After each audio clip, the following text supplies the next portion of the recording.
श्रीमद् भगवद गीता अध्याय 2 श्लोक 23।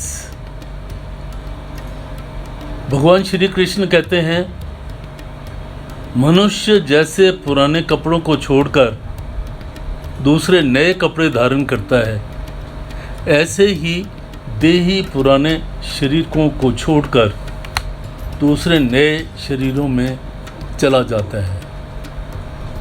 यानी आत्मा को ऐसा बताया गया है कि वो पूरी तरह से अनित्य है, और जैसे मनुष्य अपने कपड़े बदलता है वैसे आत्मा अपने शरीर को बदलती है। इसी अध्याय के 13वें श्लोक में सूत्र रूप से कहा गया है कि देहांतर की प्राप्ति के विषय में धीर पुरुष शोक नहीं करते। अब उसी बात को उदाहरण देकर स्पष्ट रूप से कह रहे हैं कि जैसे पुराने कपड़ों के परिवर्तन में मनुष्य शोक नहीं करता, ऐसे ही शरीरों के परिवर्तन होने में भी शोक नहीं होना चाहिए। कपड़े मनुष्य ही बदलते हैं, पशु पक्षी नहीं। अतः यह कपड़े बदलने का उदाहरण में नर पद को दिया है। यह नर पद मनुष्य योनि का वाचक है और इसमें स्त्री, पुरुष, बालक, बालिकाएं, जवान, बूढ़े आदि सभी आ जाते हैं। जैसे मनुष्य पुराने कपड़ों को छोड़कर दूसरे नए कपड़े धारण करता है, ऐसे ही यह देही, यह आत्मा पुराने शरीरों को छोड़कर दूसरे नए शरीरों को धारण करते हैं। पुराना शरीर छोड़ने को मरना कह देते हैं और नए शरीर को धारण करने से जन्मना कह देते हैं। जब तक प्रकृति के साथ संबंध रहता है, तब तक यह देही पुराने शरीरों को छोड़कर कर्मों के अनुसार, अंतकालीन चिंतन के अनुसार नए नए शरीरों को प्राप्त होता रहता है। यहाँ श्री रानी पद में बहुवचन देने का तात्पर्य है कि जब तक शरीर में अपना वास्तविक स्वरूप का यथार्थ बोध नहीं होता, तब तक यह शरीरी अंत काल तक शरीर धारण किए रहता है। आज तक इसने कितने शरीर धारण किए, इसकी कोई गिनती नहीं है। इस बात को लक्ष्य में रख के शरीरानी पद में बहुवचन का प्रयोग कर दिया गया है तथा संपूर्ण जीवों को उनका लक्ष्य कराने के लिए यह देही पद आया है।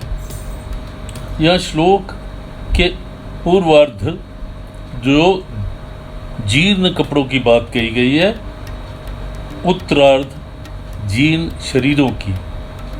जीर्ण कपड़ों का दृष्टांत शरीर में कैसे लागू होगा? कारण कि शरीर तो बच्चों का और जवानों का भी मर जाता है। कभी बूढ़ों का जीर्ण शरीर हो जाते हैं, यह बात तो है ही नहीं। केवल बूढ़ों का, सबका होता है। इसका उत्तर यह है कि शरीर तो आयु समाप्त होने पर ही मरता है, और आयु समाप्त होना ही शरीर जीर्ण होना है।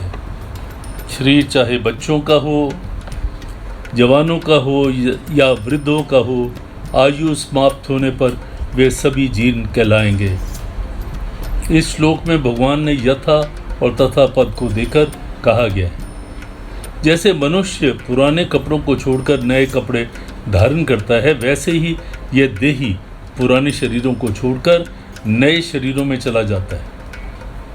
यह एक शंका होती है, जैसे कुमार, युवा और वृद्ध अवस्थाएं अपने आप होती हैं, वैसे ही देहांतर की प्राप्ति अपने आप होती है। यहाँ तो यथा जैसे और तथा वैसे घट जाते हैं, परंतु इस श्लोक में पुराने कपड़ों को छोड़ने में और नए कपड़ों को धारण करने में तो मनुष्य की स्वतंत्रता है, पर पुराने शरीरों को छोड़ने में और नए शरीरों को धारण करने में देही की स्वतंत्रता नहीं है। इसलिए यहाँ यथा और तथा कैसे घटेंगे? इसका समाधान यह है कि भगवान का तात्पर्य स्वतंत्रता परतंत्रता की बात से नहीं है, प्रत्युत शरीर के वियोग से होने वाले शोक को मिटाने में है। जैसे पुराने कपड़ों को छोड़कर नए कपड़े धारण करने पर भी धारण करने वाला मनुष्य वही रहता है, वैसे ही पुराने शरीरों को छोड़कर नए शरीरों में चले जाने पर भी देही ज्यों का त्यों निर्लिप्त रूप से रहता है। अतः शोक करने की कोई बात है ही नहीं। इस दृष्टि से यह दृष्टांत ठीक ही है। दूसरी शंका यहाँ यह होती है कि पुराने कपड़ों छोड़ने में और नए कपड़े धारण करने में तो सुख होता है, पर पुराने शरीर छोड़ने में और नए शरीर धारण करने में दुख होता है। अतः यहाँ यथा और तथा कैसे घटेंगे? इसका समाधान यह है कि शरीर में मरने का जो दुख है वह मरने से नहीं होता, प्रत्युत जीने की इच्छा से होता है। मैं जीता रहूं, ऐसी जीने की इच्छा भीतर में रहती है और मरना पड़ता है तो दुख होता है।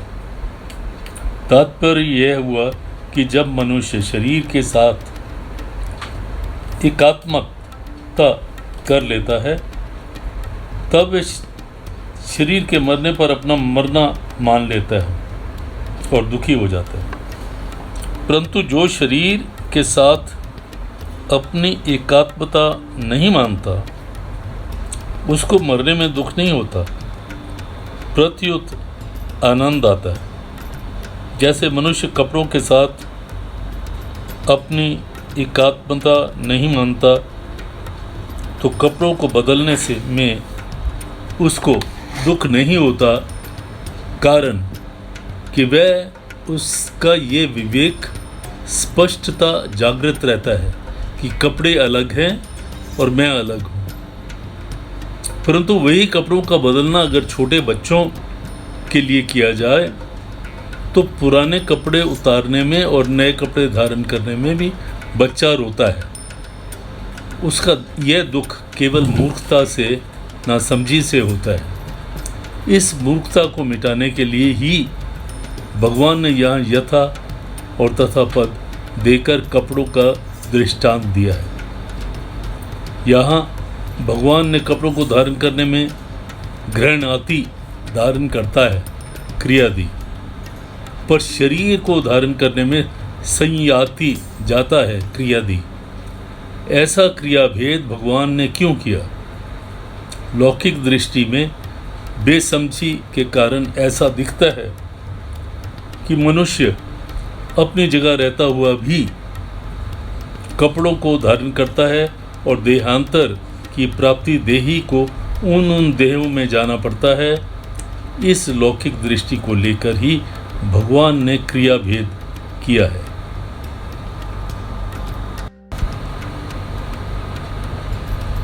जो सर्वगत है, सर्वत्र व्याप्त है, उसका आना जाना कैसे? क्योंकि जो जिस देश में ना हो उस देश में चला जाए तो उसको जाना कहते हैं, और जो दूसरे देश में है वह इस देश में आ जाए तो उसको आना कहते हैं। परंतु देही के विषय में ये दोनों ही बातें नहीं घटती।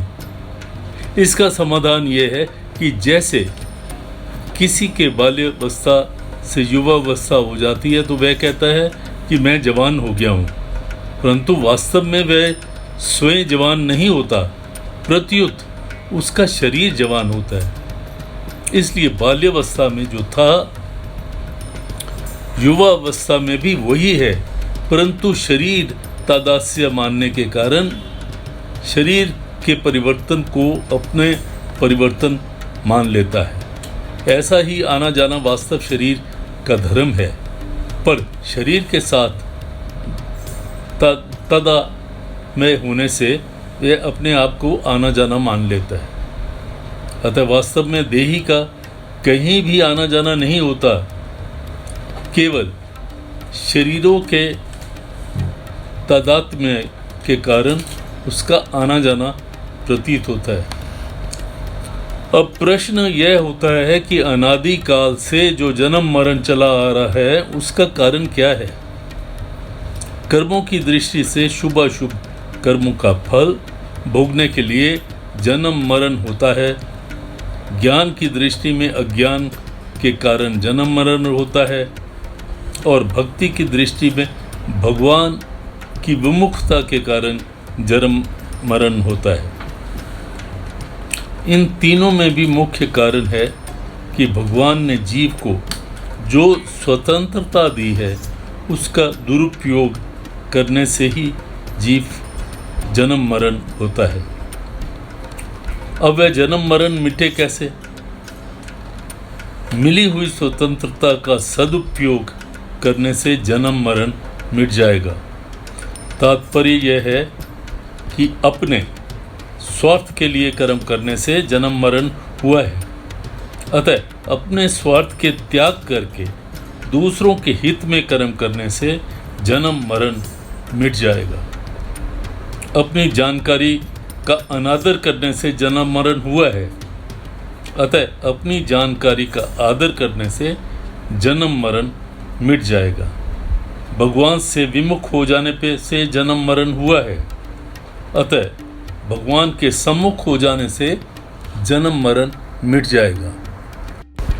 भगवान श्री कृष्ण अर्जुन को अच्छी तरह से समझाना चाहते हैं कि शरीर और शरीरी अलग है। शरीर तो मरता है, लेकिन शरीरी अथवा आत्मा वो तो मरती नहीं। आत्मा एक शरीर से दूसरे शरीर में चली जाती है। जैसे इंसान कपड़े बदलता है तो इंसान तो बॉडी तो वही रहती है। जैसे वस्त्र चेंज करने से, वस्त्र बदलने से शरीर तो वही रहता है, लेकिन शरीर का रूप थोड़ा बदल जाता है। वैसे ही आत्मा तो वही रहती है, लेकिन जब दूसरे शरीर में गई तो उसका रूप बदल गया।